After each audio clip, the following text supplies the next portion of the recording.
Hello दोस्तों, आज हम पढ़ेंगे राष्ट्रीय खाद्य संरक्षण आयोग।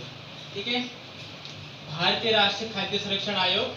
ठीक है, जिसमें अभी 2020 में एक क्वेश्चन पूछा गया था कि भारतीय राष्ट्रीय खाद्य संरक्षण आयोग की स्थापना कब हुई थी। ठीक है, तो 2013 में इसकी स्थापना हुई थी। तो उसके बारे में अभी 2020 में एक प्रश्न आया था, तो इस टॉपिक को आप अच्छे से समझना। ठीक है, तो देखो दोस्तों, सबसे पहले क्या हुआ कि इसकी स्थापना कब हुई थी। इसकी स्थापना हुई थी 1965। ठीक है, इसकी स्थापना कब हुई थी, 1965 में इसकी स्थापना हुई थी। और कौन से अधिनियम के अनुसार हुई थी, तो भारतीय खाद्य अधिनियम 1964 के अधिनियम से इसकी स्थापना हुई थी, भारतीय राष्ट्रीय खाद्य संरक्षण आयोग की। ठीक है, राष्ट्रीय खाद्य संरक्षण आयोग की स्थापना कब हुई थी, 1964 के अधिनियम से 1965 में हुई थी। ठीक है दोस्तों, ये जो खाद्य संरक्षण आयोग है ना, खाद्य संरक्षण आयोग है, तो इसकी जरूरत क्यों पड़ी, तो आप लोगों को थोड़ा सा मैं इसके इतिहास के बारे में बताना चाहूंगा कि जब दूसरा विश्व युद्ध चल रहा था उस समय शहरों में वितरण प्रणाली लागू करी थी। ठीक है, सरकार ने वितरण प्रणाली लागू करी थी। कब, 1960 के दशक में।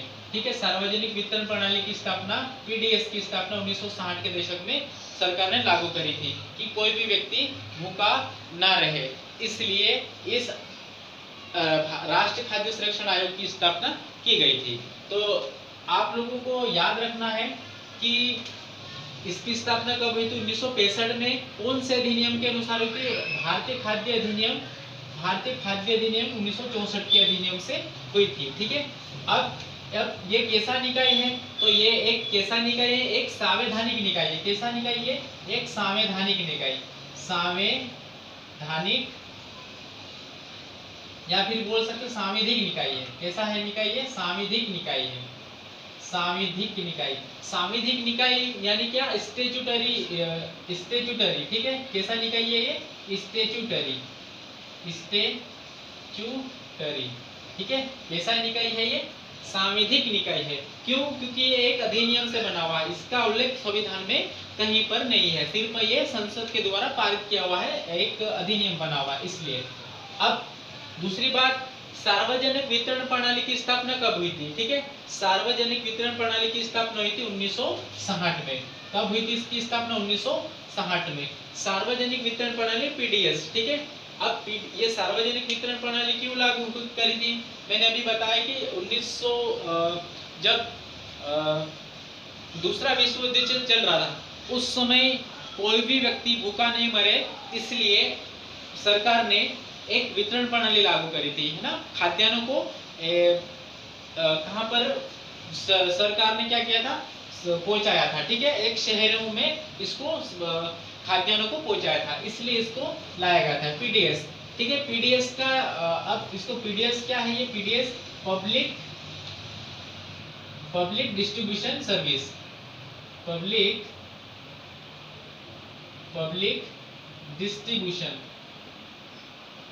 Distribution service. ठीक है, क्या है पीडीएस, क्या है, पब्लिक डिस्ट्रीब्यूशन सर्विस है। कब लागू हुआ था, सार्वजनिक वितरण प्रणाली 1960 में लागू हुई थी। ठीक है, अब दूसरी बात, राष्ट्रीय खाद्य संरक्षण अधिनियम है ना, कब आया था, 2013 में। नफ्सा कब आया था, 2013 में। इसके अनुसार जो भी बीपीएल परिवार है, ठीक है, जो भी बीपीएल परिवार है, उनको 5 किलोग्राम अनाज हर व्यक्ति को प्रोवाइड करवाने की जिम्मेदारी ली थी इस अधिनियम के हर सदस्य को। तो इसमें क्या है, 2 रुपए kilogram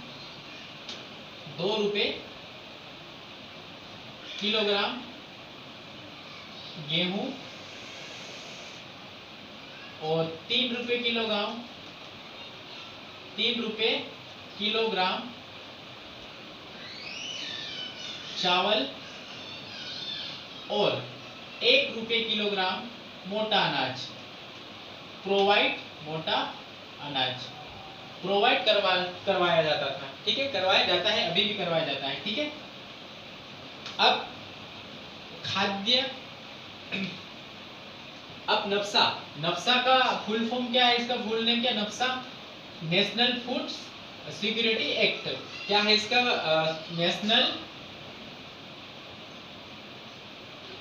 national food security act.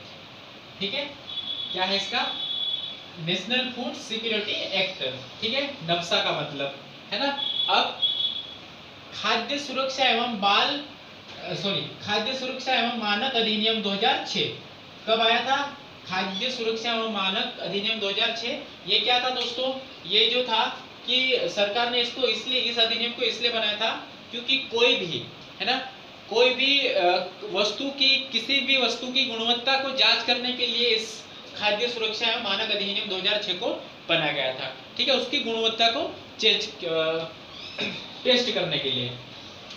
इसका मुख्यालय कहाँ है, ठीक है, राष्ट्रीय खाद्य संरक्षण आयोग जो है, इसका मुख्यालय कहाँ पर है, तो नई दिल्ली में है। ठीक है, अब बात करते हैं मध्य प्रदेश खाद्य आयोग की। ठीक है, मध्य प्रदेश खाद्य आयोग इसका अपना 2000 जो नक्शा है उसी के अनुसार हुई थी। कब हुई थी स्थापना इसकी, मध्य प्रदेश खाद्य आयोग की 21 जुलाई 2017 को। कब हुई थी, 21 जुलाई 2017 को इसकी स्थापना हुई थी। ठीक है, अब इसकी जो संरचना है, ठीक है, इसकी जो संरचना है, एक अध्यक्ष होगा और 5 सदस्य होंगे। अब ध्यान देना, इसमें एक अध्यक्ष होगा और 5 सदस्य होंगे। जो सदस्य होंगे, ठीक है, और एक सचिव होगा। 5 सदस्य होंगे, इसमें एक एसटी का होगा, एक सदस्य कौन होगा, एसटी का, और एक सदस्य होगा एससी का, और 2 महिलाएं, और 2 क्या होगी, महिलाएं। 2 क्या होगी, 2 महिलाएं, महिलाएं 2 क्या होगी, 2 महिलाएं होगी। ठीक है, 5 सदस्य होंगे, एक एससी का और एक एसटी का और 2 महिलाएं होगी, और एक इसमें सचिव होगा। ठीक है, अब जो योग्यता है, जो अध्यक्ष है उसकी योग्यता के बारे में बात करते हैं। योग्यता,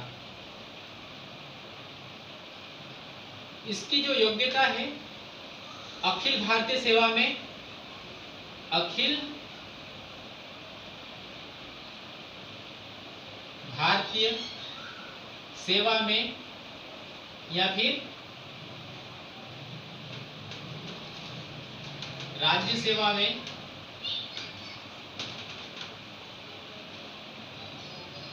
रहा हो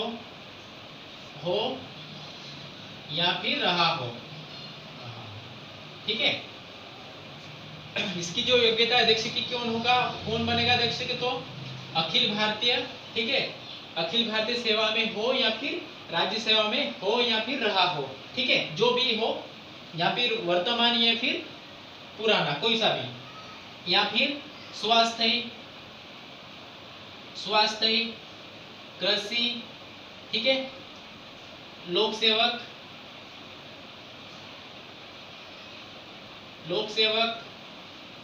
ठीक है, कोई भी हो सकता है। ठीक है, स्वास्थ्य, कृषि, लोक सेवक, कोई सा भी एक अधिकारी हो सकता है। ठीक है, इसके बारे में ज्यादा इंपोर्टेंट तो नहीं है, ये ज्यादा इंपोर्टेंट नहीं ये वाला। ठीक है, लेकिन आप लोगों को याद रखना कि अखिल भारतीय सेवा में हो या फिर रहा हो। ठीक है, या फिर राज्य सेवा में हो या फिर रहा हो। ठीक है, अब अपन बात करते हैं इसकी जो इसकी नियुक्ति, इसको हटाएगा कौन। ठीक है, तो यहाँ पर देखो दोस्तों, इसकी जो नियुक्ति है,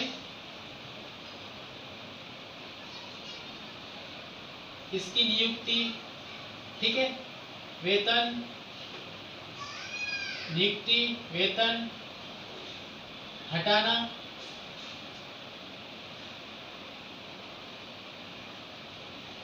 नियुक्ति,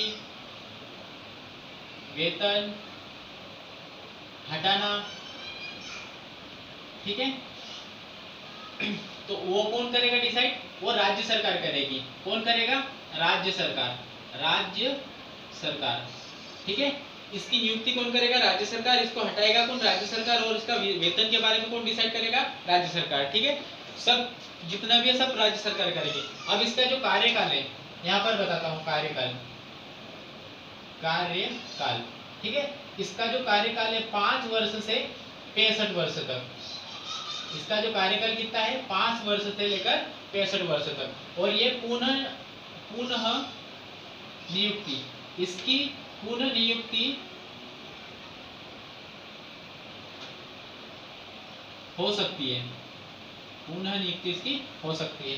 ये इंपॉर्टेंट बात है दोस्तों, ठीक है। हर आयोग में ऐसे पढ़ाऊंगा जिसमें पुनः नियुक्ति के बारे में, पुनः नियुक्ति, और अगर नियुक्ति पुनः नहीं है तो उसको याद रखना, अगर मैं नहीं बताया तो उसको उसकी पुनः नियुक्ति नहीं होगी, ठीक है। तो ये इंपॉर्टेंट बात है, इसको याद रखना कि जो भारतीय राष्ट्रीय खाद्य संरक्षण आयोग में जो अध्यक्ष होगा उसकी नियुक्ति पुनः हो सकती है, ठीक है। वो पुनः नियुक्ति के पात्र इसकी योग्यता होती है, ठीक है।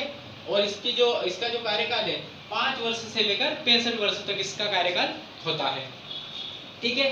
बस इतना ही है। अब इसके जो वर्तमान में जो अध्यक्ष है, वर्तमान अध्यक्ष, ठीक है, तो वो कौन है? राजकिशोर सवाई, राजकिशोर सवाई कौन है? वर्तमान अध्यक्ष, वर्तमान अध्यक्ष कौन है? राजकिशोर सवाई, राजकिशोर